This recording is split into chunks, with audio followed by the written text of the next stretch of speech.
Bismillahi, Assalamualaikum warahmatullahi wabarakatuh.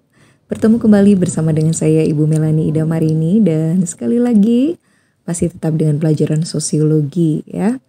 Anak-anakku kelas 12, semoga kalian senantiasa dalam keadaan sehat walafiat ya. Pada pertemuan pagi hari ini ya, kita masih tetap akan membahas tentang kearifan lokal ya. Tetapi lebih khusus kita akan membahas tentang contoh-contoh kearifan lokal di Indonesia. Materi kearifan lokal dan bahasanya dapat dipahami sebagai upaya manusia dengan menggunakan pikirannya untuk bertindak terhadap sesuatu, objek, atau peristiwa yang terjadi dalam ruang tertentu. Dan kita ketahui bahwa Indonesia adalah negara dengan keanekaragaman, rumah bagi berbagai kelompok etnis, bahasa, budaya, dan agama yang berbeda. Namun, bahasa umum dan semboyan nasional, Unity in Diversity, membantu mengikat 17.500 pulau dan penduduknya bersama-sama. Di Indonesia, setiap etnis memiliki kearifan lokalnya sendiri, seperti etnis Lampung yang dikenal terbuka untuk menerima etnis lain sebagai saudara, dan begitu pula ada etnis Batak, Jawa yang juga terkenal dengan etika dan perilaku yang lembut, serta etnis lain seperti Minang, Aceh, Sunda, dan lainnya. Mereka memiliki budaya dan pedoman hidup mereka sendiri yang unik sesuai dengan keyakinan mereka untuk mencapai kesejahteraan bersama.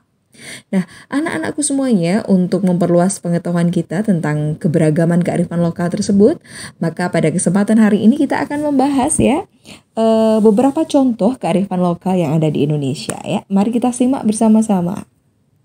Yang pertama, kita mulai dari hutan larangan adat di Riau. Sebenarnya tidak hanya berlaku di Riau ya, saya yakin di beberapa daerah di Indonesia ada hutan larangan. Di mana kearifan lokal ini berlaku di daerah Riau. Tujuannya apa? Agar masyarakat sekitar bersama-sama melestarikan hutan di daerah tersebut dengan melarang menebang hutan secara liar atau sembarangan. Kemudian di Sumatera Selatan ada satu kearifan lokal yang disebut dengan Bibi ya. Bibi ini merupakan contoh kearifan lokal yang berkembang di wilayah Muara Enim di daerah Sumatera Selatan, di mana kearifan lokal ini berupa kegiatan menanam dan memanen padi secara bersama-sama dengan tujuan agar panen cepat selesai ya.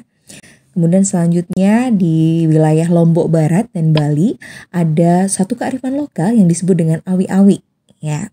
Anak-anak bisa lihat di slide ya. Di sini Ibu menampilkan beberapa slide tentang awi-awi ya. Jadi secara harfiah, awi-awi ini memiliki arti suatu ketentuan yang mengatur tata krama pergaulan hidup dalam masyarakat untuk mewujudkan tata kehidupan yang ajak di dalam masyarakat ya. Awi-awi di Lombok Barat dan Bali ini merupakan kearifan lokal yang melekat dan menjadi pedoman dalam berperilaku, terutama dalam hal berinteraksi dan mengolah sumber daya alam di lingkungan sekitar Lombok Barat dan Bali. Di Bali misalnya, awi-awi bahkan dianggap sakral dan memiliki pengaruh yang lebih kuat dibandingkan hukum yang berlaku. Contoh penerapan awi-awi di Bali terlihat dari sikap masyarakat terhadap seseorang yang melanggar aturan lokal. Misalnya ketika ada seseorang yang melakukan pencurian, penipuan, kemudian juga pemanfaatan sumber daya alam, bahkan hingga penyalahgunaan narkoba. Kemudian kita masuk ke Jawa Barat ya. Di Jawa Barat ini ada pawai jempana. Anak-anak bisa lihat di dalam slide ini, di situ ditampilkan berbagai macam buah-buahan hasil panen ya.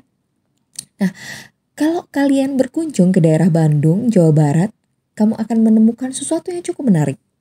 Meskipun Bandung sudah menjadi salah satu kota metropolitan, tetapi ternyata di sana ada kearifan lokal yang tidak tergerus oleh modernisasi, ya, yang kita sebut dengan pawai jempana. Jadi biasanya pawai jempana ini dilaksanakan saat hari-hari bersejarah seperti Hari Kemerdekaan Indonesia atau Hari Jadi Kabupaten Bandung. Dan biasanya acara ini diikuti oleh puluhan orang yang memikul tandu besar berisi hidangan dari hasil bumi. Dan pawai jempana ini juga didukung penuh oleh pemerintah Bandung. Kedepannya tradisi ini digunakan sebagai daya tarik untuk wisatawan. Kemudian di Bandung juga ya, di Jawa Barat. Di Jawa Barat ini juga ada satu alat musik yang ternyata sudah mendunia, yaitu angklung ya. Kalian pasti tidak asing lagi dengan angklung ya. Jadi alat musik khas yang menjadi salah satu kearifan lokal di Jawa Barat, di mana ternyata angklung ini sering dipelajari oleh semua kalangan. Bahkan di sekolah-sekolah tertentu, angklung ini sudah diajarkan kepada anak-anak. Nah, alat musik yang terbuat dari bambu yang dipotong ujungnya serta dimainkan dengan cara menggoyangkannya ini mempunyai nada yang ganda. Suara yang dihasilkan dari alat ini berasal dari benturan badan pada bambu. Dan ternyata angklung ini juga mendapat predikat dari UNESCO sebagai warisan budaya. Selain di Indonesia, ternyata angklung juga digemari di berbagai negara seperti Korea, Jepang, dan Malaysia. Keren ya? Nah, anak-anakku itu sedikit ya tentang kearifan lokal yang kita angkat pada pembelajaran sosiologi pada pagi hari ini. Dan ternyata kalau kita mau menggali, ternyata Masya Allah banyak sekali kearifan lokal yang masih ada di Indonesia ini. Nah, tugas kalian untuk kesempatan pagi hari ini ya, carilah sebuah artikel yang memuat tentang kearifan lokal yang ada di daerah kamu ya. Dan nanti silahkan kirim ke email ibu di melaniparadis@gmail.com ya. Jangan lupa beri deskripsi singkat yang merupakan opini dari kalian sendiri. Dan jangan lupa beri nama dan nomor absen ya. Demikian pembelajaran pada pagi hari ini. Semoga bermanfaat. Billahi taufik wal hidayah. Assalamualaikum warahmatullahi wabarakatuh.